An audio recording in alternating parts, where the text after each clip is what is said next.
काफी भी पुरानी कोशिश करेंगे। काफी पुरानी बात है, लगभग 2000 या 2000 की या 2001 की बात है। हमको स्वामी विवेकानंद जी ने कहा कि सत्यार्थ प्रकाश पढ़ो और फिर मैं आपकी परीक्षा लूंगा। मैंने कहा ठीक है। तो सत्यार्थ प्रकाश पढ़ी हमने। उन्होंने समोल्लास बता दिए थे कि ये समोल्लास पढ़ना, पहले 9वां पढ़ना, उसकी परीक्षा होगी। तो पढ़ा पढ़ा पढ़ा, वो आते थे पूछते थे कोई शंका है? हाँ है। शंका पूछ ली उनसे, उन्होंने उत्तर दे दिया। फिर जब हमारे पास कोई शंका नहीं बची ना, तो उन्होंने कहा अब मैं परीक्षा लूंगा। तो पहली बार इस प्रकार की परीक्षा मैं दे रही थी, आध्यात्मिक विषय की। वैसे तो कई वाइवा भी दिए थे, एग्जाम भी दी थी रिटर्न वाली, तो ये पहली बार ही दे रही थी। तो डरते हुए हाँ कह तो दिया कि ठीक है ले लीजिए। जब स्वामी जी ने पूछना शुरू, तो लगभग ये मानिए कि 60-70% मार्क्स आए होंगे। मार्क्स देते नहीं है वैसे, मौखिक परीक्षा हो रही थी, वो सामने से प्रश्न बोल रहे थे और मैं उत्तर दे रही थी। तो बहुत अच्छा नहीं हुआ था, सेटिस्फैक्टरी बोलते हैं ना, कि संतोषजनक, जैसे तैसे हो गया। फिर मेरे को आइडिया भी आ गया कि ये किस प्रकार के प्रश्न पूछे जाते हैं। वो पहला एक्सपीरियंस था कि आध्यात्मिक जगत में जो प्रश्न पूछे जाते हैं वो किस प्रकार के होते हैं। वो पहला मेरा एक्सपीरियंस था, पहला अनुभव था। उसके बाद एक्सपीरियंस हो गया। उसके बाद शायद 7वें या 8वें किसी की दी थी, वो बहुत अच्छी दी। फिर 7वें की दी, वो भी बहुत अच्छी दी। योग दर्शन की दी, वो भी बहुत अच्छी हुई। तो शुरू में थोड़ी घबराहट रहती है कि पता नहीं हमें आएगा नहीं आएगा, हम बोल पाएंगे कि नहीं बोल पाएंगे। फिर धीरे धीरे अभ्यास हो जाता है। तो मेरे साथ भी ऐसा हो चुका है। ऐसे ही हमारी संस्कृत की, जब मैं अष्टाध्यायी पढ़ती थी, तो संस्कृत की भी परीक्षा हुई थी। तो पहली बार में उसमें भी ये लगा था कि कैसे प्रश्न होंगे, क्या पूछे जाएंगे। तो परीक्षा तो दे दी। बाद में जो परीक्षा ले रहे थे उन्होंने कहा कि अब आपका पेपर जो है हम दर्शन योग महाविद्यालय भेजेंगे चेकिंग के लिए। हमने कहा लो गए।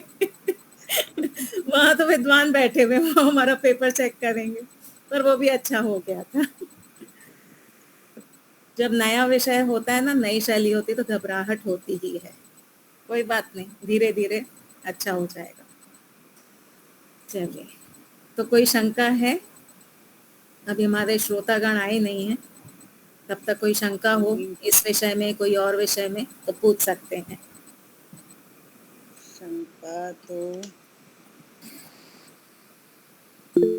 जी शशांक जी। जो अंत वाला था अनुमान प्रमाण में, कौन सा सामान्य वाला? दृष्टि, हाँ, सामान्य तो हाँ, हाँ जी। उसमें परिशेष न्याय का अर्थ क्या होता है और कैसे समझना चाहिए?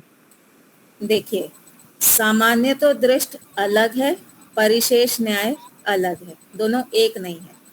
हमने अनुमान प्रमाण के 3 कैटेगरी, 3 विभाग देखे थे, पूर्ववत, शेषवत और सामान्य तो दृष्ट। ठीक है। फिर पूर्ववत की 2 परिभाषा थी, शेषवत की 2 परिभाषा थी, और सामान्य तो दृष्ट की भी 2 प्रकार बता दिए थे। अब इसमें जो शेषवत है, शेषवत में एक परिभाषा ये थी कि कार्य को देख के कारण का अनुमान करना। और शेषवत की दूसरी परिभाषा क्या थी? जो तो हमारे शेष सामने शेष जो बच गया। हमारे सामने गिने हुए लिमिटेड जो पदार्थ हैं, उनमें से कोई एक सिलेक्ट करना। अनलिमिटेड नहीं। यहाँ पे एक खास बात है, जैसे हमने ये देखा था कि इस पृथ्वी को, ये ब्रह्मांड को किसने धारण किया हुआ है? तो हमारे पास 3 ही पदार्थ है ना, ईश्वर, जीव, प्रकृति। तो ये 3 में से कौन होगा उसमें? प्रकृति कर नहीं सकती, जीवात्मा कर नहीं सकता, ईश्वर करता है। तो इस नियम से, शेषवत नियम से, हमने ईश्वर को मान लिया। तो ये जो शेषवत की दूसरी परिभाषा है, एक एक ऑप्शन हटाते जाओ, जो ऑप्शन लास्ट में बच जाए वो हमारा सही ऑप्शन है। इसी को हम परिशेष न्याय भी कहते हैं। सामान्य तो दृष्ट और परिशेष न्याय दोनों अलग विभाग हैं। सामान्य तो दृष्ट क्या है? एक जनरल नियम, जो जो उत्पन्न हुआ है वह अनित्य होगा, ये सामान्य तो दृष्ट है। जहां जहां पे स्थानांतरण हो रहा है वहां वहां गति होगी, जहां जहां क्रिया हो रही है वहां वहां कर्ता होगा, ये है सामान्य तो दृष्ट। तो परिशेष न्याय शेषवत वाले में आएगा और सामान्य तो दृष्ट अलग गिना जाएगा। स्पष्ट हो गया? ओके ओके, समझ गया। कोई और शंका किसी को?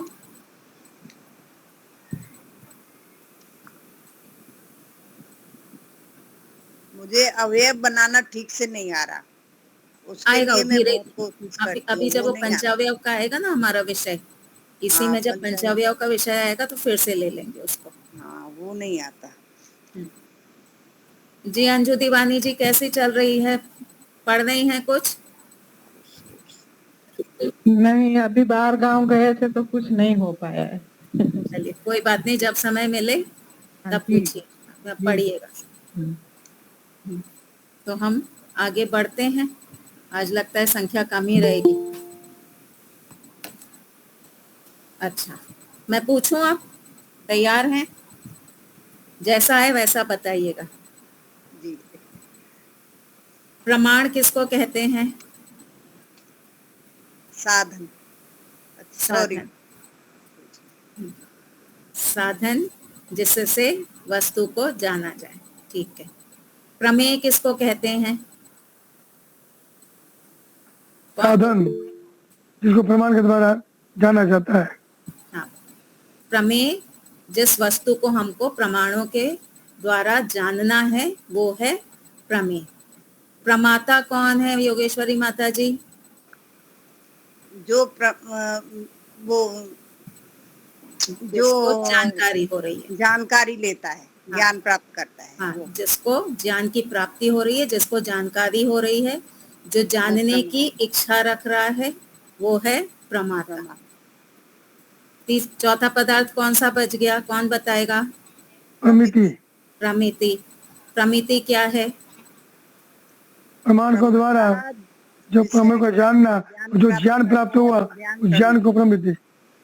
हाँ, प्रमाणों के माध्यम से प्रमेय की जो जानकारी, जो ज्ञान हमको प्राप्त हुआ है, वो ज्ञान का नाम है प्रमिति। ठीक है, 4 स्पष्ट हो गए। प्रमाण, प्रमेय, प्रमाता, प्रमिति। अब इसके आधार पे विचार करके बताइए। थोड़ा कठिन प्रश्न है, विचार करिएगा। हमने ये जाना कि जिन साधनों से ज्ञान प्राप्त होता है वो साधन प्रमाण कहलाते हैं। ठीक है, जिन साधनों से हमको ज्ञान प्राप्त होता है वो साधन प्रमाण कहलाते हैं। अब अभी जो हम न्याय दर्शन में 4 प्रकार के प्रमाण पढ़ रहे हैं, प्रत्यक्ष प्रमाण, शब्द प्रमाण, अनुमान प्रमाण और उपमान प्रमाण। तो जब हम कहते हैं प्रत्यक्ष प्रमाण, प्रत्यक्ष प्रमाण का मैं आपको एक उदाहरण देती हूँ। मेरे कमरे में पंखा लगा हुआ है, मेरी आंख का उस पंखे के साथ में सन्निकर्ष हुआ और मुझे ज्ञान हुआ कि ये पंखा है। ठीक है, तो यहाँ मुझे जो ज्ञान हुआ है कि ये पंखा है, तो ये ज्ञान अभी जो हमने देखा प्रमाण, प्रमेय, प्रमाता, प्रमिति, तो ये जो ज्ञान हुआ वो किस कैटेगरी में आएगा? प्रमिति। प्रमिति में आएगा, है ना, प्रमिति में आएगा। लेकिन लेकिन न्याय दर्शन में इसको तो प्रत्यक्ष प्रमाण कहा। हमने सीखा कि ज्ञान प्रमिति है, लेकिन न्याय दर्शन में तो इसको प्रमाण कहा। आप उस अनुमान प्रमाण में ऐसे ही घटा लो, धुएं को देख करके मुझे अग्नि का ज्ञान हुआ, तो ज्ञान यानी प्रमिति, लेकिन उसको अनुमान प्रमाण कहा। मैंने वेद पढ़े, मुझे पता चला कि ईश्वर सर्वव्यापक हैं, तो वेद पढ़ने पे यानी शब्द प्राप्त होने पे मुझे ज्ञान हुआ कि ईश्वर सर्वव्यापक हैं, तो वो तो मेरे लिए क्या हुआ? प्रमिति हुई, लेकिन उसको शब्द प्रमाण कहा। तो यहाँ प्रमिति को प्रमाण क्यों कहा गया? ये शब्द पारिभाषिक है, ये इनका बदलता रहता है ऐसे। तो इसका आपको मेरे को पूरा स्पष्ट बताना है कि किस रूप में बदला। उसका जो हमें ज्ञान प्राप्त हुआ तो वो प्रमिति था, और जब बाद में हम उसको प्रमाण के रूप में ले लेंगे तो फिर वो प्रमाण हो जाएगा। हाँ, सही साधन के रूप बात में है। ले लेंगे तो फिर वो प्रमाण हो जाएगा। हाँ, बिल्कुल सही उत्तर दिया माता जी। देखिए, न्याय दर्शन में 16 पदार्थों का तत्व ज्ञान बताया गया कि 16 पदार्थ हैं, उनका तत्व ज्ञान होगा और तत्व ज्ञान से क्या होगा? मोक्ष की प्राप्ति होगी। 16 पदार्थों के तत्व ज्ञान से मोक्ष की प्राप्ति होगी। तो न्याय दर्शन का मुख्य प्रयोजन क्या है? मोक्ष की प्राप्ति कराना। कैसे कराना? पदार्थों के तत्व ज्ञान होने पर मोक्ष की प्राप्ति कराना। ठीक है, यहाँ तक स्पष्ट है। अब तत्व ज्ञान क्या है? तत्व ज्ञान का अर्थ है व्यवहारिक ज्ञान। तत्व ज्ञान का अर्थ है कि व्यवहारिक ज्ञान। अग्नि गर्म है, ठीक है, अग्नि गर्म है, केवल इतना जानने से लाभ नहीं होगा। आगे जब अग्नि आएगी तो उससे हम बचेंगे। आगे जब हम अग्नि देखेंगे कि यहाँ पे आग लग गई है, हमको अपने आप को बचाना है, तो इसको हम कहेंगे तत्व ज्ञान। एक छोटा बच्चा है, उसको वो प्रेस कर रहे हैं कपड़े पे, जो स्त्री करते हैं, वो कर रहा है कोई बड़ा प्रेस, उसने साइड में रख दी। अब बच्चा बार बार जा करके उसको छूने का प्रयास कर रहा है कि मैं छूं, तो माँ है या पिता है, उसने रोका कि मत जाओ, वो गर्म है, हाथ जल जाएगा। तो बच्चे को शब्द प्रमाण तो मिल गया कि ये गर्म है, हाथ जल जाएगा, लेकिन अभी उसको तत्व ज्ञान नहीं है, वो फिर भी जा रहा है। तो क्या करेंगे? एक बार उसकी उंगली छुआ देंगे, या वो खुद उसको बोलेंगे ठीक है अब तुम एक बार खुद ही छू करके देख लो। तो अब जो उसको ज्ञान हुआ, ये व्यवहारिक ज्ञान हो गया कि अग्नि यानी कुछ गर्म चीज है, इससे मुझे अपने आप को बचा करके रखना है। तो तत्व ज्ञान का अर्थ होता है व्यवहारिक ज्ञान, जो ज्ञान हमारे व्यवहार में उतर गया है। जैसे ईश्वर न्यायकारी हैं, ये शब्द तो हमको मालूम है, शब्द प्रमाण हमको प्राप्त हो गया, लेकिन उस हिसाब से जब हमारा व्यवहार भी होगा तब हम उसको कहेंगे तत्व ज्ञान। मैं जीवात्मा हूँ, मैं नित्य हूँ, मैं कभी मरने वाली नहीं हूँ, मैं अपरिणामी हूँ, ये शब्द ज्ञान तो मुझे है, लेकिन अभी वो तत्व ज्ञान में बदला नहीं है। तो जब हम इस शब्द ज्ञान को ले करके, शब्द ज्ञान क्या है? प्रमिति है। जब हम इस शब्द ज्ञान को ले करके अगला व्यवहार करेंगे, तो हमारा जो अगला व्यवहार है उसका साधन क्या हो गया? ये जो हमारा शब्द ज्ञान था, वो जो प्रमिति थी, वो अगले व्यवहार में हमारे साधन बन गई। तो जैसे ही वो साधन बनी, तो प्रमिति से हट करके अब वो क्या बन गई? प्रमाण बन गई। वो प्रमिति से हटी और अब उसका नाम क्या हो जाएगा? प्रमाण हो जाएगा। तो माता जी ने जो कहा ना कि ये पारिभाषिक शब्द है, ये फिक्स नहीं है। ऐसा नहीं है कि प्रमिति हर समय प्रमिति ही रहेगी। प्रमिति प्रमाण भी बन सकती है, प्रमिति प्रमेय भी बन सकती है। तो ये इंटरचेंज होते रहते हैं। अब न्याय दर्शन का प्रयोजन है मोक्ष की प्राप्ति कराना। वो कब होगा? जब तत्व ज्ञान होगा। तत्व ज्ञान का अर्थ है व्यवहारिक ज्ञान। हमने पंखे को देख लिया, प्रत्यक्ष हमने कर लिया कि ये पंखा है। अब केवल इतने से हम पंखे का लाभ नहीं उठा सकते। हमको पता चल गया कि ये पंखा है, अब हम क्या करेंगे? हम उसको इस जानकारी के आधार पे स्विच ऑन करेंगे और उससे लाभ उठाएंगे। तो ये हो गया हमारा व्यवहारिक ज्ञान। तो तत्व जो भी प्रमिति हमको हुई है, उसका उपयोग करके हमको अपना अगला स्टेप उठाना है। इसलिए यहाँ पे प्रत्यक्ष प्रमाण अथवा अनुमान प्रमाण या शब्द प्रमाण इसलिए कहा गया। अगर केवल वहां पे प्रमिति बोल देते, ये प्रत्यक्ष के द्वारा प्राप्त हुई प्रमिति है, अनुमान के द्वारा प्राप्त हुई प्रमिति है, तो प्रयोजन, न्याय दर्शन का प्रयोजन सिद्ध नहीं होता। तब आपको मोक्ष की प्राप्ति नहीं होती। आपको मोक्ष की प्राप्ति कब होगी? जब आप इस प्रमिति को प्रमाण में बदल देंगे, तब वो तत्व ज्ञान हो जाएगा, तब आपका वो एकदम साक्षात्कार हो जाएगा। ठीक है, व्यवहार में लाना। हाँ, व्यवहार में लाना। तो न्याय दर्शन पहले प्रमाणों के उसमें हमें एकदम स्पष्ट बता रहा है कि जो भी आपको ज्ञान प्राप्त हो रहा है उसका आप व्यवहार में यूज करो। प्रमाणों का काम क्या है? पदार्थों की सही सही जानकारी देना। अगर हमको सही सही जानकारी पदार्थों की नहीं हो रही है, इसका अर्थ है कि हमको प्रमाण यूज करने नहीं आए। अगर हमको सही सही जानकारी नहीं हो रही है, इसका मतलब है हमने प्रमाणों को सही सही यूज नहीं किया। तो प्रमाणों से पदार्थों की सही जानकारी लीजिए। और उसके बाद में जो 4 बातें शुरू में आई थी, अर्थ क्या था? वो 4 बातें, सुख, सुख का कारण, दुख और दुख को कैसे हटाएं, निवारण। 4 बातें आई थी ना। तो प्रमाणों से आप पदार्थों को जान लो। अब जो आपको प्रमिति हुई है, उस प्रमिति को आधार बना करके वस्तु को चुनो अथवा छोड़ो। संसार कैसा है? दुख का कारण है, दुख वाला है। हमको इसमें बहुत सारी बाधाएं आती हैं। संसार में रहते हुए अनेक बाधाएं आ रही हैं। कभी चोट लग रही है, कभी सिर फूट रहा है, कभी बुखार आ रहा है, कभी कोई कुछ अपमान करके चला जा रहा है, कभी भूख लग रही है, कभी प्यास लग रही है। तो ये जितनी भी बाधाएं हैं जीवन में, जितनी भी खराब अनुभूतियां हैं, उसका नाम है दुख। तो हमने दुख जान लिया। दुख कहाँ से आ रहा है? सांसारिक वस्तुओं से आ रहा है। तो वो सांसारिक वस्तुएं कैसी हैं? त्याग करने योग्य हैं। तो तो प्रमाणों से हमने जानकारी कर ली कि यह संसार कैसा है, ये संसार दुखमय है। ये प्रमिति हो गई हमारी। अब इस प्रमिति को हम प्रमाण बनाएंगे। इस प्रमिति के आधार पे हम अपना अगला स्टेप उठाएंगे। क्या मैं ये संसार को पकड़ूं? उत्तर आएगा नहीं, क्योंकि दुख और दुख के कारण को हमें छोड़ना है, पकड़ करके नहीं रखना। हम यहाँ पे सुख की प्राप्ति के लिए आए हैं। तो ये दुख का कारण है, इसको छोड़ दो। तो प्रमिति के आधार पे हमने अगला स्टेप उठा लिया। फिर हमने प्रमाणों से ईश्वर को जाना।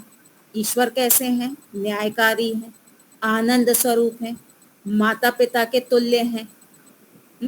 तो इनसे क्या होगा? इससे हमें लाभ होगा। वो खुद आनंद स्वरूप है, हमको आनंद देने में समर्थ है। तो मुझे सुख पता है, एक अच्छी फीलिंग। सुख क्या है? एक अच्छी वाली फीलिंग। तो मुझे सुख की जानकारी है। सुख का कारण भी मुझे प्रमाणों से सिद्ध हो रहा है। सुख का कारण है ईश्वर। तो अब मैं क्या करूंगी? मुझे ज्ञान हो गया कि ईश्वर इस स्वरूप वाला है। इस ज्ञान के आधार पे मैं ईश्वर की ओर प्रवृत्त होंगी कि हाँ, अब मुझे ईश्वर प्राप्त करना है। तो जो जानकारी थी उसको प्रमाण बना दिया, और उस प्रमाण के आधार पे फिर मैंने अगला स्टेप उठाया। तो यहाँ पे प्रत्यक्ष प्रमाण, अनुमान प्रमाण, ये जो प्रमाण बोले गए, ये सिद्ध कर रहे हैं कि आपको केवल फर्स्ट स्टेप तक सीमित नहीं रहना। आपको पदार्थों की जानकारी तक ही सीमित नहीं रहना। पदार्थों की जानकारी होने के बाद में व्यवहार में भी आपको उसको लेकर के आना है। स्पष्ट हो गया? चलिए अब आगे बढ़ते हैं। अनुमान प्रमाण कितने प्रकार के हैं? 3 प्रकार। 3 प्रकार के हैं। क्या नाम है? पूर्ववत, शेषवत, सामान्य दृष्ट। पूर्ववत, शेषवत और सामान्यतो दृष्ट। आपने किसी पदार्थ का, किसी संबंध का पहले प्रत्यक्ष नहीं किया है। आपने किसी पदार्थ का या किसी संबंध का या किसी घटना का पहले कभी भी प्रत्यक्ष नहीं किया। क्या उस घटना का आप अनुमान लगा सकते हैं या उस पदार्थ का अनुमान लगा सकते हैं? नहीं, नहीं लगा सकते।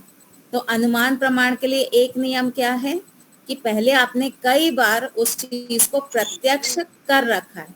अनुमान यानी पहले कई बार आपने प्रत्यक्ष कर रखा है। उस प्रत्यक्ष के आधार पे, उस जानकारी के आधार पे अब जो आप साध्य को जान रहे हैं वो क्या कहलाएगा? वो कहलाएगा अनुमान प्रमाण। तो अनुमान सदा प्रत्यक्ष के बाद ही आएगा। ठीक है, चलिए। तो अनुमान प्रमाण में पहली कैटेगरी हो गई पूर्ववत की। तो पूर्ववत की 2 परिभाषाएं हैं। पहली परिभाषा कौन बताएगा? माता जी और शशांक जी को छोड़ के और कौन बताएगा? बैक बेंचर्स नहीं बनना है। माता जी, शशांक जी, लीला माता जी, ये सब ना फर्स्ट बेंच पे बैठने वाले हैं। ये फटाफट आंसर देते हैं। जो बैक बेंचर हैं वो भी थोड़ा कोशिश करें। आप सब स्वामी सत्यपति जी को जानते हैं? हाँ जी। है ना? तो उनकी जब कक्षा होती थी ना, 3 महीने की उनकी एक विशेष शिविर का आयोजन हुआ था। तो जब वो शिविर का आयोजन हुआ तो ब्रह्मचारियों के लिए था, पर उसमें कभी कभी कोई कुछ माताएं भी बैठ जाती थी। तो स्वामी सत्यपति जी ब्रह्मचारियों से प्रश्न पूछते थे। अब बीच बीच में जो माताएं बैठी होती थी, बूढ़ी बूढ़ी माताओं को ही वहां पे अनुमति थी, जो हम जैसों को नहीं थी, क्योंकि वहां वो विशेष उनका चल रहा था। तो बीच बीच में वो बूढ़ी बूढ़ी माताओं को भी पूछते थे, माता जी कुछ सुन भी रहे हो कि बस सो रहे हो? तो माताओं को भी वो बीच बीच में जगाते रहते थे कि माता जी सुनना है, समझना है, खाली बैठ के सोना नहीं है। तो ऐसे ही मैं भी जगा रही हूँ कि अन्य लोग भी बताएं कि पूर्ववत की पहली परिभाषा क्या थी। गुप्ता जी, कुछ याद है? जी प्रहलाद ठाकर जी, डॉक्टर साहब। नमस्ते आचार्य जी। नमस्ते जी। कारण को देख के कार्य की अनुमानना करनी। हाँ, बहुत अच्छे। कारण को देख करके कार्य को जानना, ये है पूर्वत अनुमान। कोई उदाहरण देंगे? आकाश में काले बादल देख के बारिश होगी ऐसा अनुमान लगाया जा सकता है। बहुत सही। हाँ, आकाश में बादल देख करके बारिश होगी, इसका अनुमान करना। अब जब हम आकाश में बादल देखेंगे तो हमको ये पता होना चाहिए कि किस प्रकार के बादल बारिश करेंगे। कम बादल होंगे तो क्या बारिश होगी? नहीं। काले घने काले घने बादल होने चाहिए। हवा बहुत तेज नहीं होनी चाहिए, बहुत तेज हवा होगी तो बादल भी उड़ जाएंगे। तो सारे सरकमस्टेंसेस, सारे कारण हमको लेकर के देखने होंगे, तब हम कार्य का निश्चय कर पाएंगे। किसी भी कार्य के पीछे एक कारण नहीं होता, बहुत सारे कारण होते। तो वो सारे कारण उपलब्ध होने चाहिए। जैसे पिछली बार बताया था ना कि रसोई में आटा रखा हुआ है, तो आटे को देख करके रोटी का अनुमान हमने किया, लेकिन अकेला आटा ही रोटी बनने में कारण नहीं होता। आटा एक कारण है, बनाने वाला दूसरा कारण है, बनाने वाले का ज्ञान, सामर्थ्य, चकला, बेलन, अग्नि, ये तीसरा कारण है। तो जब तीनों कारण होंगे और चौथा खाने वाला भी हो, तब हम कहेंगे कि रोटी बनेगी। तो कारण को देख करके कार्य का अनुमान करना, ये है पूर्ववत अनुमान प्रमाण। शेषवत क्या था?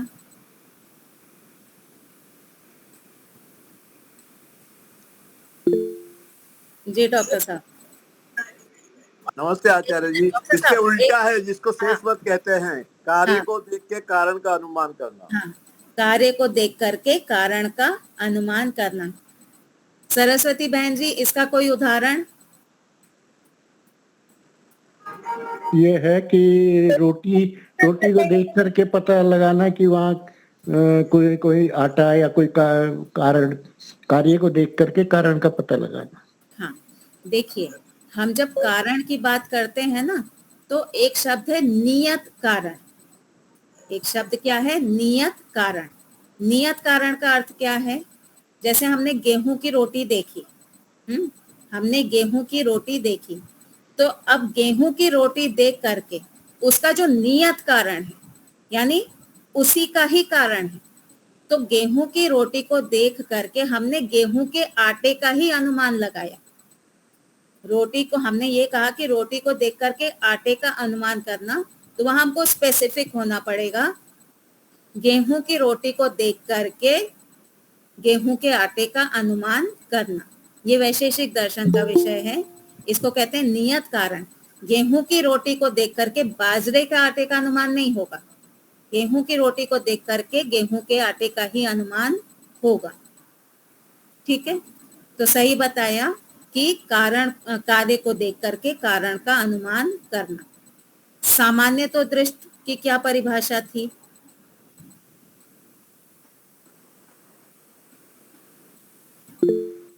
जी माता जी।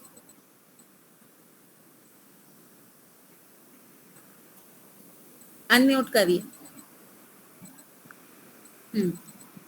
जब किसी एक वस्तु को या एक मनुष्य को आज हमने कल हमने कहीं और देखा, आज हम उसको बड़ौदा में देख रहे हैं, तो हमें उसकी गति का अनुमान, यात्रा का अनुमान होता है। हाँ, उसको कहते हैं इसमें सामान्य। गति हो। हाँ, तो ये तो गति। हो गया उदाहरण। और अगर हम इसकी परिभाषा देखें तो जो सामान्य नियम है, ऐसा नियम जो सब जगह लागू हो जाए, वो है सामान्य तो दृष्ट। जो नियम सब जगह लागू हो, कहीं पे भी कटता नहीं हो, जो नियम कहीं पर भी कटता नहीं हो, उस नियम के आधार पे किसी पदार्थ को जानना, ये है सामान्य तो दृष्ट अनुमान प्रमाण। जैसे कि हमको ये पता है कि कोई भी वस्तु जो सिस्टमैटिक क्रिएशन है, जो किसी सिस्टम से बनी हुई है, वो अपने आप नहीं बनी। हमने पीछे 100 बार देखा, एक घड़ी बन रही है तो उसको बनाने वाला कोई है, एक घड़ा बन रहा है तो उसको बनाने वाला कोई है, एक सुंदर सा मकान बन रहा है तो उसको बनाने वाला कोई है। तो हमने कई चीजों पे ये नियम देखा कि अगर कोई वस्तु बन रही है, सिस्टमैटिक क्रिएशन है, तो उसको बनाने वाला कोई ना कोई कर्ता होगा ही। अब ये एक सामान्य नियम बन गया कि क्रिया बिना कर्ता के नहीं होगी। अब हम देखेंगे ये जो सृष्टि है, ये जो पृथ्वी आदि सूर्य आदि बने हुए हैं, ये तो बहुत सिस्टमैटिक क्रिएशन है, ऐसे ही रैंडम नहीं है ना। ऐसे ही, ऐसा नहीं कि कोई भी चीज कहीं पे भी गिर गई और टिकी हुई है, ये बहुत सिस्टमैटिक क्रिएशन है। और नियम हमने देखा था कि सिस्टमैटिक क्रिएशन है तो उसका कोई ना कोई बनाने वाला होगा। तो ये जो सृष्टि बनी हुई है, इसका बनाने वाला कोई ना कोई है। सामान्य तो दृष्टि में अंतर क्या है पूर्ववत और शेषवत से? पूर्ववत और शेषवत, उसमें कौन है, यानी कौन, जो हम पदार्थ हमको जानना है वो निश्चित होता है। जैसे गेहूं की रोटी को देख करके गेहूं के आटे का ही अनुमान होता है।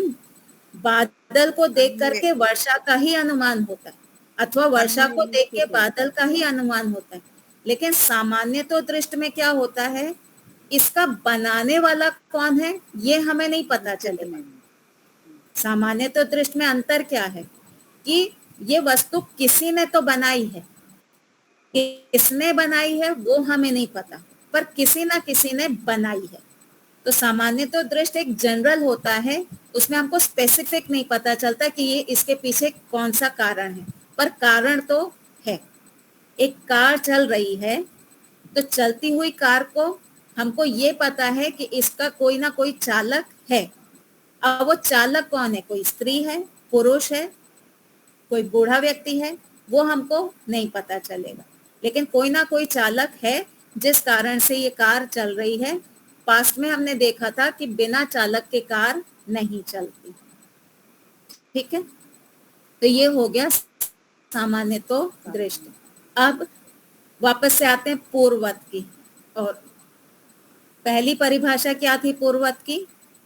कार्य को देख करके कारण का अनुमान करना, नहीं सॉरी, कारण को देख करके कार्य का अनुमान करना। हाँ, कारण को देख के कार्य का अनुमान करना, ये एक परिभाषा हो गई। अब इसकी दूसरी परिभाषा क्या है पूर्ववत की? जैसा पहले हुआ था। हाँ, हमने एक घटना देखी, हमने उस प्रकार की घटना कई जगह पे देख ली, उसी व्यक्ति के साथ वाली ही देखी।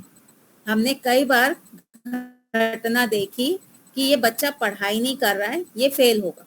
ठीक है, पिछले साल ये बच्चा पढ़ाई नहीं कर रहा था इसलिए ये फेल हो गया। ये घटना हमने प्रत्यक्ष देखी। हमारे पड़ोस में कोई बच्चा था, वो पढ़ाई नहीं कर रहा था तो वो फेल हो गया, तो ये प्रत्यक्ष हो गया हमको। अब इस साल भी हमने देखा कि ये बच्चा पढ़ाई नहीं कर रहा है, इससे क्या अनुमान लगा लेंगे हम कि ये फेल होगा। ये बच्चा पढ़ाई नहीं कर रहा है, ये फेल होगा। तो ये क्या हो गया? पूर्ववत। जैसे पहले इसने किया था वैसे ही अभी भी कर रहा है, तो जो रिजल्ट पहले आया था वही रिजल्ट अभी भी आएगा। तो यहाँ दो घटनाओं में संबंध है। यहाँ पे क्या है, दो घटनाओं में संबंध है, पढ़ाई ना करना और फेल होना, ये दोनों घटनाओं में संबंध है। अब इसमें थोड़ा सा विचार करके बताइए। एक वाक्य ये है, ये बच्चा पढ़ाई नहीं कर रहा है इसलिए ये फेल होगा, ठीक है, ये एक वाक्य। दूसरा वाक्य, जो पढ़ाई नहीं करता वो फेल होता है। पहला वाक्य क्या था, ये बच्चा पढ़ाई नहीं कर रहा इसलिए ये फेल होगा। और दूसरा वाक्य है, जो पढ़ाई नहीं करता वो फेल होता है। ये दोनों वाक्य में अंतर क्या है? दूसरा, ये दूसरा सामान्य तो दृष्ट हो गया ना। हाँ, पहला वाला है पूर्वत, क्योंकि उसमें निश्चित है कि यही बच्चा, दोनों घटनाओं का संबंध है और इसी बच्चे के साथ संबंध है, तो वहां पे वो पूर्वत हो गया। दूसरे वाले में एक सामान्य नियम बता दिया कि जो पढ़ाई नहीं करता वो फेल होता है, तो वो हो जाएगा सामान्य तो दृष्ट, ठीक है। अब कौन सा बचा? शेषवत।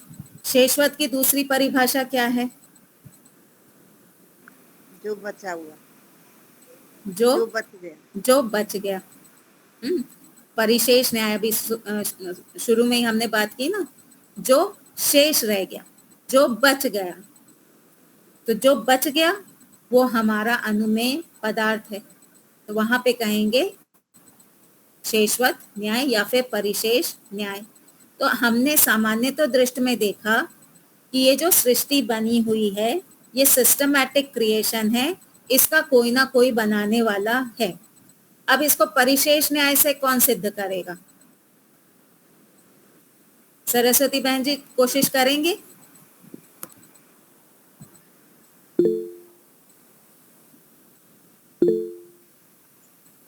हाँ, करती हूँ।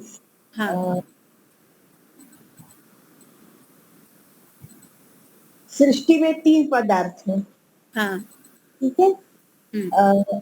मनुष्य अल्प शक्तिमान है, हाँ, उसको इतनी शक्ति नहीं है कि वो सृष्टि बना सके, हाँ, और प्रकृति में कोई ज्ञान नहीं है कि वो अपने आप बन सके। हाँ, तो तीसरा पदार्थ ईश्वर, उन्होंने ही रचना की है, ऐसा हम हाँ, परिशेष न्याय से मान सकते हैं। हाँ, बिल्कुल सही। तो सामान्य तो दृष्ट ने कहा था कि कोई ना कोई बनाने वाला होगा। अब परिशेष न्याय से हमने क्या किया, हमने एक पर्टिकुलर को जान लिया कि जीवात्मा बना नहीं सकता, उसमें सामर्थ्य ज्ञान नहीं है, प्रकृति स्वयं बन नहीं सकती, उसमें ज्ञान नहीं है। कौन बचा? ईश्वर बचा, चौथा कोई पदार्थ है नहीं। तो यहाँ पे 3 फिक्स हैं, नंबर फिक्स होने चाहिए। परिशेष न्याय के लिए एक नियम है कि नंबर फिक्स होना चाहिए। जैसे कि अगर एक कमरे में 3 बच्चे हैं, 2 ने पंखा नहीं चलाया, तो इसका अर्थ है कि तीसरे वाले ने ही चलाया। लेकिन असंख्य बच्चे हैं तो फिर आप परिशेष न्याय नहीं लगा सकते, क्योंकि वहां कोई एक नहीं बचा, कितने बच गए हमको नहीं मालूम। तो परिशेष न्याय के लिए ये भी है कि वहां जो संख्या है वो फिक्स होनी चाहिए, 2 हो, 3 हो, 4 हो, 5 हो, कितने भी हो, लेकिन वो संख्या हमको मालूम होनी चाहिए। तो सरस्वती बहन जी ने सही बताया कि जीवात्मा कर नहीं सकता, प्रकृति स्वयं करती नहीं है, तो परिशेष न्याय से सिद्ध हुआ कि ईश्वर ने ही सृष्टि की रचना की है, ठीक है। तो ये अनुमान प्रमाण यहाँ तक स्पष्ट हो गया। किसी को कोई शंका है? अच्छा, शेषवत की, हाँ जी गुप्ता जी। शेषवत की दूसरी परिभाषा कैसे देंगे फिर, ये जो आपने शेषवत की पहली परिभाषा तो ये थी कि कार्य को देख के कारण का अनुमान करना था ना। शेषवत, शेष यानी जो बच गया, शेष का अर्थ है जो बच गया। हाँ, तो जो बच गया उस बचे हुए को हमने मान लिया कि ये हमारा अनुमेय पदार्थ है, ठीक है। एक उदाहरण अभी दिया ना, एक और उदाहरण देते हैं। कमरे में एक कांच का ग्लास टूटा, नीचे गिरा और कांच का ग्लास टूट गया। कमरे में 3 बच्चे बैठे हुए थे और 3 ऐसे थे सत्यवादी थे। अब माँ ने आवाज सुनी कि कांच का ग्लास टूटा है। माँ आई कमरे में, पहले से पूछा तुमने तोड़ा? नहीं मैंने तो नहीं तोड़ा। दूसरे से पूछा तुमने तोड़ा, कि नहीं माँ मैंने भी नहीं तोड़ा। अब माँ क्या कहेगी, तुम बच गए, तुम्ही ने तोड़ा है, क्योंकि तीनों सत्यवादी हैं। पहले दो ने मना कर दिया, हमने नहीं तोड़ा, तो माँ ऑटोमेटिकली समझ जाएगी ना उसके बोले बिना ही कि इसी ने ही तोड़ा है। तो जो शेष बच गया, हमने अनुमान से जान लिया कि इसने ये कार्य किया है। तो ये है शेषवत की दूसरी परिभाषा। सृष्टि उत्पत्ति में जीवात्मा बना नहीं सकता, प्रकृति बन नहीं सकती स्वयं, तो अब शेष कौन बचा, ईश्वर बचा। तो शेषवत से या फिर परिशेष न्याय से हमने जान लिया कि ये ईश्वर ने ही बनाया है। स्पष्ट हो गया? चलिए जी शशांक जी। इसमें जो अनुमय पदार्थ है, जिसे अनुमय कहते हैं, उसको लिंगी कहेंगे ना? लिंगी वही होगा ना? वो लिंगी है, लिंग लिंगी। हाँ वही लिंगी है वो। हाँ, लिंग यानी लक्षण, लिंगी यानी वो पदार्थ जिसके वो लक्षण हम देख रहे हैं। जैसे कि धुआं है वो लिंग है, अग्नि है वो लिंगी है। लिंगी है। ठीक है। कई बार शब्द आता है ना, लिंग और लिंगी। लिंग और लिंगी जी, संबंध है ना लिंग और लिंगी का। अच्छा, हमने एक, हमारे सामने एक ऐसा पदार्थ था जिसके अंदर हमने इच्छा देखी, द्वेष देखा, सुख दुख के प्रति प्रवृत्ति देखी। तो इससे अब हम क्या अनुमान लगाएंगे? चेतन है कि इसके अंदर ये चेतन है या इसके अंदर ये किसके लक्षण? आत्मा, जीवात्मा के। हाँ, ये लक्षण जीवात्मा के हैं। तो जहां जहां ये लिंग हमको दिख रहे हैं वहां कोई ना कोई लिंगी होगा जिसमें ये सारे गुण रहते होंगे। तो ये हो गया सामान्य तो दृष्टि का एक दूसरा उदाहरण, लिंग और लिंगी का जो संबंध है कि जहां जहां ये सारे हमको लिंग दिख रहे हैं वहां वहां किसी लिंगी का अनुमान करना, ये है सामान्य तो दृष्टि का उदाहरण। अगर लिंगी निश्चित हो जाता है तो फिर वो हो जाएगा, जैसे धुएं को देख करके अग्नि का अनुमान करना, तो वो हो जाएगा शेषवत। ठीक है। अच्छा,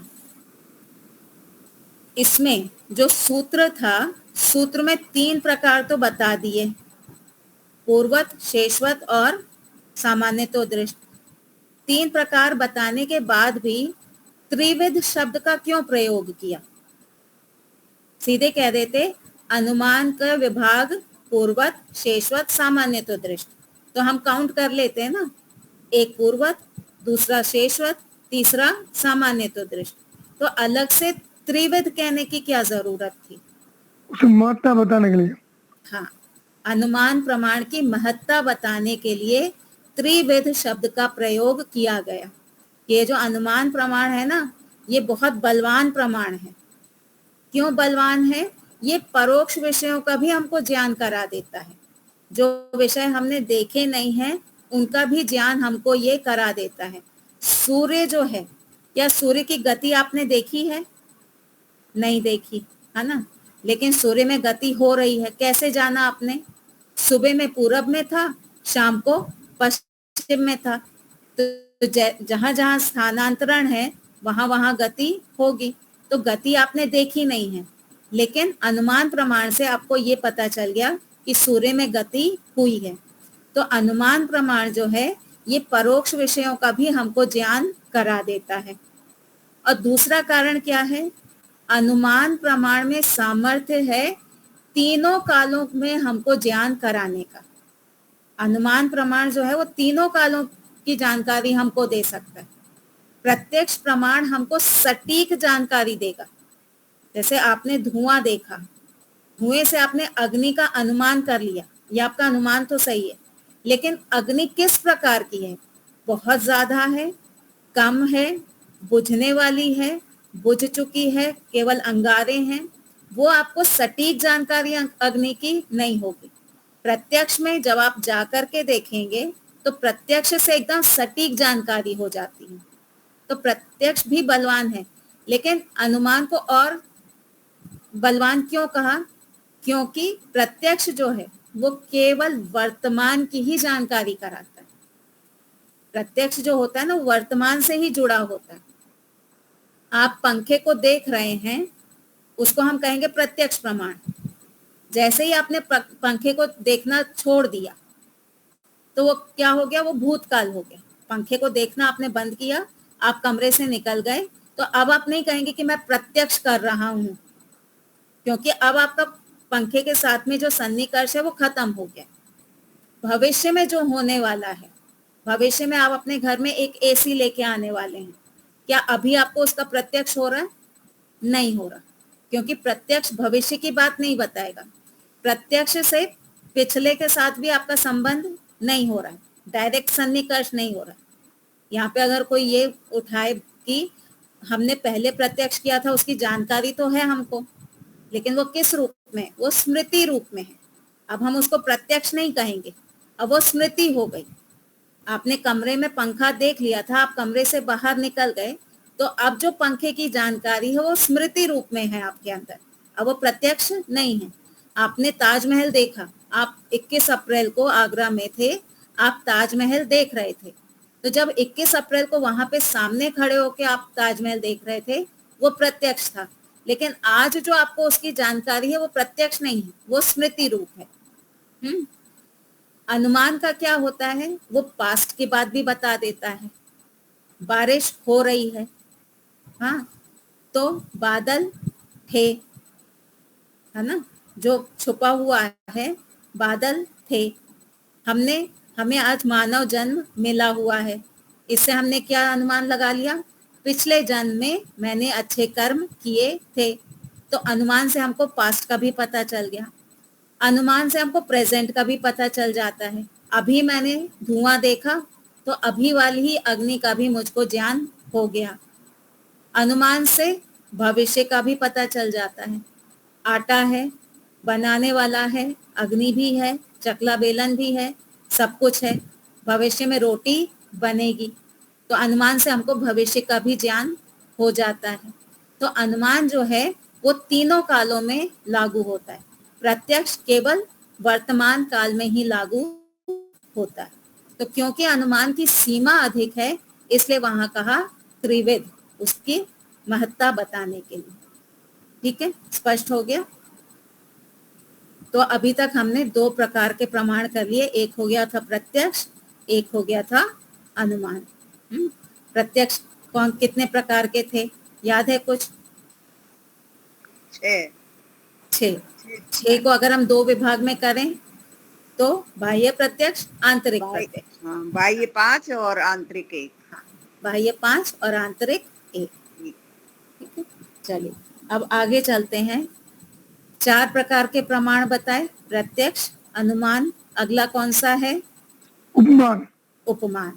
तो अब हम उपमान को देखेंगे। तो उपमान के लिए सूत्र कहा, अगर आपके पास पुस्तक है तो उसमें देखिए, प्रसिद्ध साधर्म्यात् साध्य साधनम उपमानम। ठीक है, ये है सूत्र, सूत्र संख्या है 116। तो उपमान प्रमाण क्या है?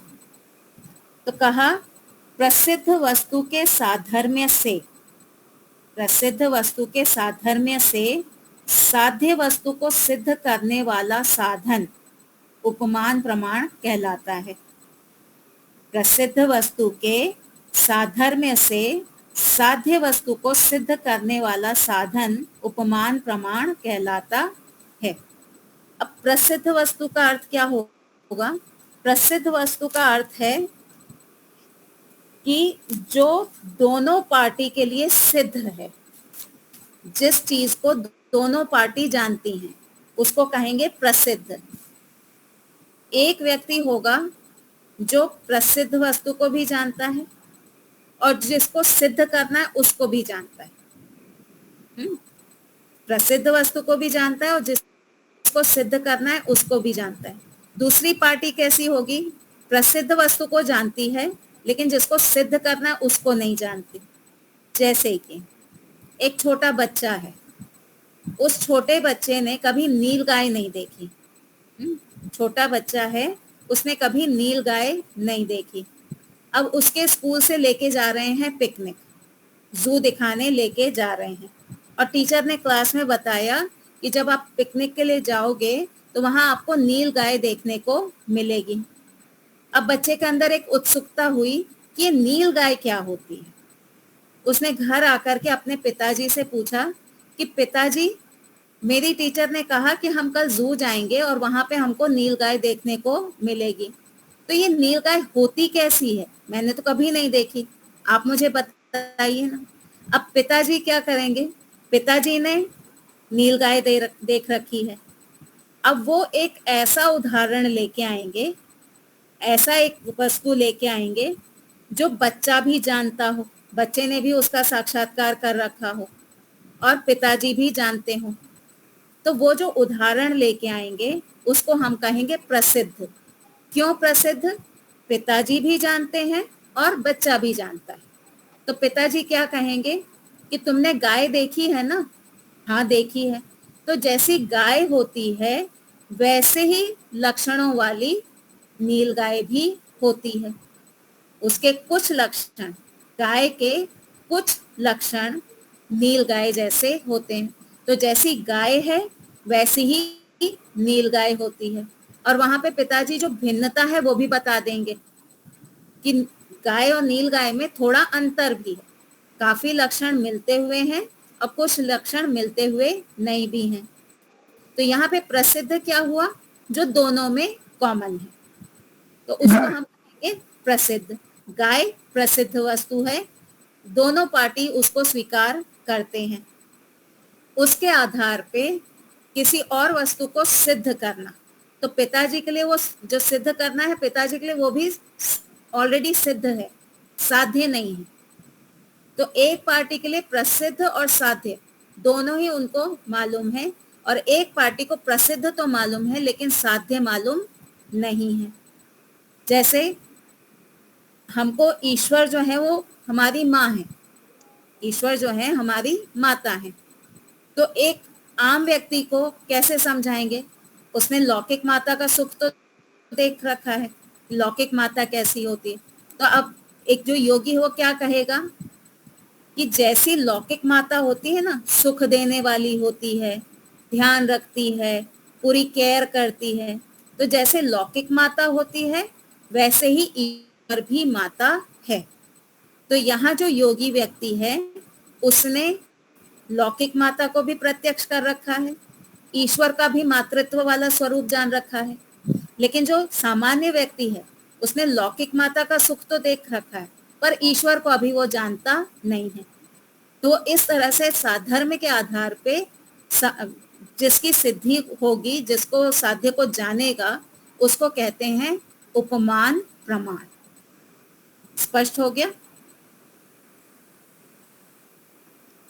फिर कहा कि प्रयोजन क्या है, ये जो उपमान प्रमाण है इसका प्रयोजन क्या है?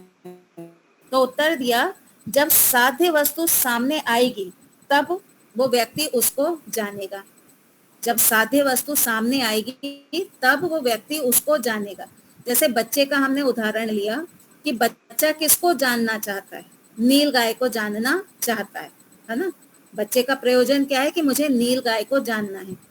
तो उसने एक दिन पहले संडे को पिकनिक जाना था, उसने सैटरडे को ही अपने पिताजी से जान लिया कि नीलगाय कैसी होती है। अब जब वो रविवार को पिकनिक जाएगा तो वो तुलना करेगा कि पिताजी ने बताया था जैसी गाय होती है वैसी ही नीलगाय होती है। अब वो जब सामने वस्तु आएगी, उसके सामने गाय जैसी एक वस्तु आएगी, तो उससे पिछले ज्ञान से अब उसको नील गाय को पहचानने में आसानी हो जाएगी, वो नील गाय को जान जाएगा। तो जब वस्तु सामने आएगी तब उसको जानने में मदद कौन करेगा? उपमान प्रमाण मदद करेगा। और दूसरा क्या कारण है? एक संबंध होता है संज्ञा और संजीव, नाम और नामी, वाचक और, या वाची बोलते हैं शायद से हम माता जी, वाचक और वाची, है ना? हाँ, तो नाम और नामी इनका एक संबंध होता है। जैसे नील गाय एक पदार्थ है, एक वस्तु है, और उसका नाम क्या है? नील गाय। तो बच्चा कैसे जानेगा कि इसका नाम क्या है? नील गाय उसने सुन रखा है, अब उसने पदार्थ भी देख लिया, तो दोनों का संबंध अब उसके बुद्धि में बैठ गया ना कि ऐसी ऐसी जो वस्तु होती है इसका नाम होता है नील गाय। तो संज्ञा और संजी का संबंध बताने के लिए भी उपमान प्रमाण का प्रयोग किया जाता है। ठीक है, तो दो प्रयोजन हो गए। एक, जब वस्तु सामने आएगी तब उसको समझने के लिए उपमान प्रमाण का प्रयोग किया जाता है। दूसरा, संज्ञा और संजी का जो संबंध है उसको जानने के लिए भी उपमान प्रमाण का प्रयोग किया जाता है। तो जब प्रत्यक्ष होगा, इंद्रियार्थ सन्निकर्ष होगा, तब उसको नाम भी स्पष्ट हो जाएगा कि हाँ, इसको ही नीलगाय कहते हैं। अब ये जो उपमान प्रमाण है, इसमें देखिए उपमान प्रमाण में दो वस्तुएं होती हैं, जैसी गाय वैसी नीलगाय, है ना। उपमान प्रमाण में जैसी गाय वैसी ही नीलगाय, दो वस्तुओं का हमने यहाँ पे संबंध बताया। इसी प्रकार से तो अनुमान प्रमाण में होता है, धुआं और अग्नि, लिंग और लिंगी, कारण और कार्य। तो अनुमान में भी दो वस्तुएं हो रही हैं, उपमान में भी दो वस्तुएं हो रही हैं, तो फिर उपमान को हम अनुमान क्यों ना मान लें। एक शंका उठती है कि अनुमान में भी दो वस्तुओं का संबंध हम जब जानते हैं तब हम अनुमान करते हैं। यहाँ पे भी दो वस्तुओं का संबंध है, जैसी गाय वैसी नील गाय, तो फिर हम उपमान को अनुमान के अंतर्गत क्यों ना रखें। तो उसका उत्तर दिया कि अनुमान में जो संबंध होता है ना, वो नित्य संबंध होता है। अनुमान में जो संबंध होगा वो नित्य संबंध होगा।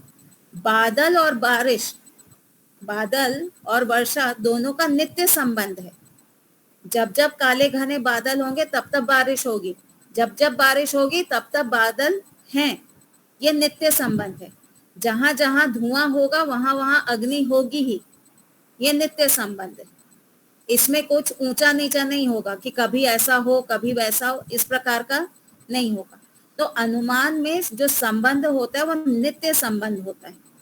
इस प्रकार का संबंध उपमान में नहीं होता। ऐसा संबंध जो है ना वो उपमान में नहीं होता। जैसे कि गाय और नील गाय दोनों में कोई लिंग लिंगी कार्य कारण का संबंध नहीं है। गाय और नील गाय में लिंग लिंगी या कार्य कारण जैसा कोई संबंध नहीं है। जैसे आटे की गेहूं के आटे की रोटी तो गेहूं का आटा, ये इनका संबंध है। इस प्रकार का संबंध उपमान में नहीं होता। अगर बच्चे को एक उदाहरण से नहीं समझ में आ रहा है, आप उसको हटा दीजिए, दूसरा उदाहरण ले आइए। जैसे हमको बच्चे को समझाना है कि पृथ्वी जो है वो सूर्य के चारों ओर घूमती है। हमने उसको कहा कि बेटा तुमने लट्टू देखा है, लट्टू कैसे घूमता है, अपनी धुरी पे भी घूमता है और चारों ओर भी घूमता है। अब बच्चे ने कहा कि नहीं, मैंने तो कभी लट्टू नहीं देखा। तो अब बताने वाला क्या करेगा, वो उदाहरण को बदलेगा, वो स्वयं खड़ा हो जाएगा, एक बीच में कुर्सी रखेगा, उसके चारों ओर घूम के दिखाएगा, देखो जैसे मैं घूम रही हूँ ना कुर्सी के चारों ओर, ऐसे ही सूर्य के चारों ओर पृथ्वी घूमती है। तो अगर लट्टू और पृथ्वी इनका नित्य संबंध होता तो हम लट्टू को हटा नहीं सकते थे, हमको उसी के माध्यम से ही समझाना पड़ता। लेकिन यहाँ पे नित्य संबंध नहीं है उनका, तो हमने उदाहरण हटा के दूसरा उदाहरण हम लेकर के आ गए। तो इसलिए भी उपमान प्रमाण अलग है, अनुमान प्रमाण अलग है। दूसरा कारण क्या बताया, अनुमान प्रमाण में आपने कारण देखा और कार्य का आपको ज्ञान हो गया, या फिर कारण देख के कार्य का ज्ञान या कार्य को देख के कारण का ज्ञान, उसी वक्त आपको ज्ञान हो जाता है। चलती हुई कार आपने देखी तो उसी समय आपको ज्ञान हो गया कि इसमें कोई ना कोई चालक बैठा हुआ है, इसका कोई ना कोई ड्राइवर है। उपमान प्रमाण में कैसा था, बच्चे को प्रमाण कब मिला, शनिवार को, और उसको साध्य की जानकारी कब हुई, उस प्रमेय की जानकारी कब हुई, रविवार को। उसको ज्ञान पहले दे दिया था कि बेटा जैसी गाय होती है वैसी ही नील गाय होती है, लेकिन अभी उसको नील गाय की जानकारी नहीं हुई है। जैसे कि हमने धुआं देखा तो हमको अग्नि की जानकारी तुरंत हो गई कि वहां पे अग्नि है। अब बच्चे को 1 महीने पहले बता दिया था कि जैसे गाय होती है वैसी नील गाय होती है, तो अभी उसको बताने के समय नील गाय की जानकारी नहीं हुई। जब वो देखेगा, भविष्य में जब वो देखेगा, तब उसको जानकारी होगी कि हाँ ये नील गाय है। तो वहां पे पदार्थ की जानकारी हाल नहीं होती है, जब प्रत्यक्ष होगा तब कंफर्म होगा। जबकि अनुमान में क्या होता है, हाल का हाल कंफर्म हो जाता है। धुआं है तो अग्नि होगी ही, वहां कंफर्म इमीडिएटली हो जाता है। उपमान में इमीडिएटली कंफर्म नहीं होता, भविष्य में जा करके होगा। तो इसलिए अनुमान और उपमान दोनों में अंतर है। अनुमान में नित्य संबंध होगा, लिंग लिंगी कार्य कारण आदि आदि संबंध होंगे। उपमान में इस प्रकार का कोई संबंध नहीं होगा। अनुमान में अनुमेय पदार्थ की जानकारी हाल हो जाएगी। उपमान में भविष्य में जब वो देखेगा तब उसको जानकारी होगी। ईश्वर हमारी माता है, जैसे लौकिक माता है वैसे ही ईश्वर भी हमारी माता है। तो इमीडिएटली वो ईश्वर का स्वरूप हमको ज्ञान नहीं होगा। जब हम मेहनत करेंगे, ईश्वर का प्रत्यक्ष करेंगे, तब हमको ज्ञान होगा कि हाँ ईश्वर सच में हमारी माता है, ईश्वर का ये मातृत्व वाला स्वरूप है। तो इस तरह से ये दोनों में अंतर है। जी गुप्ता जी। जैसे आपने बोला ना उपमान प्रमाण में संज्ञा संगी का वो आपस में होता है, तब वाचक और वाची का क्या बताया? सेम चीज है। वाचक यानी नाम, वाची यानी वो पदार्थ। जैसे अग्नि, अग्नि एक पदार्थ है, उसका नाम क्या है, अग्नि, है ना। पदार्थ का जो नाम होता है, नाम को कहते हैं वाचक, या फिर नाम, या फिर संज्ञा। ठीक ठीक है, ठीक। चलिए कोई और शंका किसी को? लिंग और लिंगी के बारे में बताइए प्लीज। लिंग यानी लक्षण, और लिंगी यानी जिस पदार्थ के वो लक्षण है। हाँ, तो धुआं लिंग जो का अर्थ लिंगी है है, लक्षण, हाँ, और जिस पदार्थ के वो लक्षण है वो है लिंगी। तो अग्नि है वो लिंगी है, हाँ, और उसका लक्षण धुआं वो लिंग हो गया। धुआं लक्षण है। ओके, धन्यवाद। ठीक है, कोई और शंका किसी को? ये उपमान की जो परिभाषा आपने बताई वो एक बार फिर से बता दीजिए। ठीक है, लिख लीजिए। प्रसिद्ध वस्तु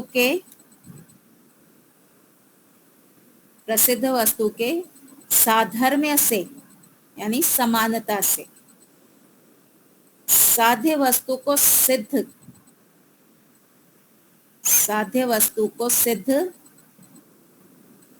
करने वाला, साध्य वस्तु को सिद्ध करने वाला साधन उपमान प्रमाण है।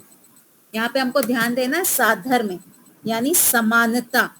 जो दो वस्तुएं हम ले रहे हैं उनमें समानता होनी चाहिए। समानता नहीं है तो आप नहीं ले सकते।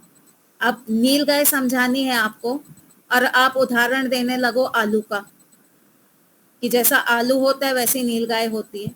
तो आप उदाहरण दे रहे हैं, लेकिन आपके उदाहरण में समानता नहीं है। तो कुछ साधर्म्य होना चाहिए, समान धर्म होने चाहिए, ये खासियत है। ठीक है, और अनुमान और उपमान में मेन अंतर ये भी हुआ ना कि उपमान में तो उसको कुछ ज्ञान ही नहीं है, पहले नॉलेज दी जा रही है, फिर प्रैक्टिकली उसको प्रमाण देके उसको प्रूव किया जा रहा है। नहीं और देखिए, उपमान में उसको ज्ञान है।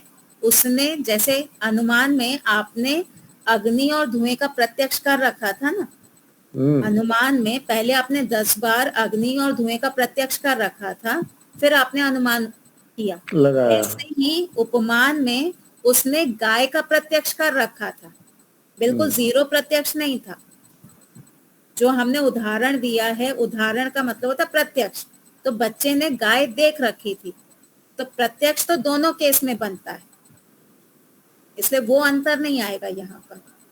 अंतर नहीं है, पर नील गाय का उसको इस तरह से गाय से तुलना करके समझाया गया हाँ ज्ञान जो है दिया गया, मतलब पहले जिसके बारे में वो बिल्कुल नहीं जानता था नीलगाय के बारे में। हाँ बिल्कुल परोक्ष विषय है। परोक्ष विषय। हाँ वहाँ पे बिल्कुल परोक्ष गाय विषय। गाय से उपमा करी उसकी, हाँ नीलगाय की। हाँ जी शशांक जी। उसमें साध्य का जो उदाहरण दिया जाता है वो 100% ठीक नहीं होता। नहीं, कुछ कुछ बताया जाता है। कुछ अंशों में साधर्म्यता होगी उसमें ना, कुछ अंशों में साधर्म्यता होगी। अगर 100% मैच कर गए तो फिर वहां दो नहीं कहेंगे, भिन्नता भी आई ना, डिफरेंस भी होना चाहिए।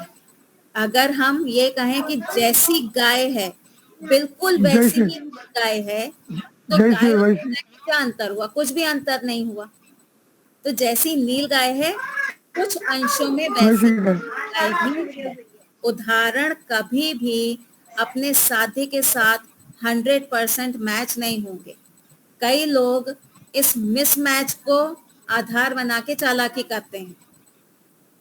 कई लोग क्या करते हैं, मिसमैच कर देते हैं।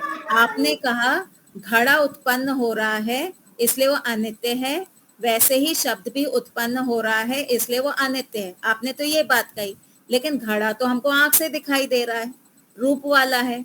शब्द कहाँ रूप वाला है?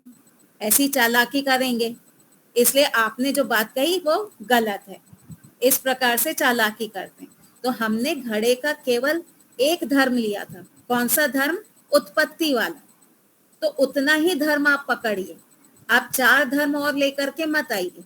आप 4 और धर्म लेके आएंगे तो चालाकी हो जाएगी। उदाहरण में अगर 5 धर्म हैं तो पांचों धर्म साध्य से मैच नहीं करेंगे। एक करेगा, 2 करेगा, 4 भी कर सकते हैं, लेकिन पांचों के पांचों मैच नहीं होंगे। तो जितने अंश में हमने उदाहरण के धर्म लिए हैं आप उतने ही अंश में लीजिए। ठीक है? ठीक है ठीक है। चलिए, तो हमारा समय हो गया है, इस पे विचार करिएगा, फिर सोमवार को मिलेंगे। कोई शंका होगी तो पूछिए। जी अंजू जी, अनम्यूट करिए, अनम्यूट करिए। न्याय दर्शन ही चल रहा है, प्रथमोध्याय। हाँ पहला अध्याय चल रहा तो हम रिपीट कर रहे हैं ये सब। है। नहीं रिपीट नहीं कर रहे हैं, हमारा न्याय दर्शन शुरू से चल रहा है। हाँ, हमारा लक्ष्य है कि हम पहला अध्याय यही खत्म पुस्तक करें। है। मेरे पास तो ये वाली है, चौखंबर संस्कृत संस्थान की, और इसके जो भाष्यकार हैं आचार्य ढूंढीराज राजा शास्त्री। मेरे पास ज्ञानेश्वर जी की है। हाँ वो भी चलेगी, ज्ञानेश्वर जी की है ना, हाँ वो भी हाँ। चलेगी। हाँ उसको भी पढ़ सकते हैं। ठीक है, चलिए शांति पाठ करेंगे। कौन कराएगा शांति पाठ? मैं पढ़ती हूँ। जी माता जी। ओम द्यौ शान्ते अंतरिक्षं शान्तिः पृथिवी शान्तिरापः शान्तिरोषधयः शान्तिः वनस्पतयः शान्तिर्विश्वे देवाः शान्तिर्ब्रह्म शान्तिः सर्वं शान्ति शान्तिरेव शांति सामा शांतिरेधि। ओम शांति शांति शांति। सर्वेभ्यो नमः। सबको सबको सादर नमस्ते जी। आचार्य जी बहुत बहुत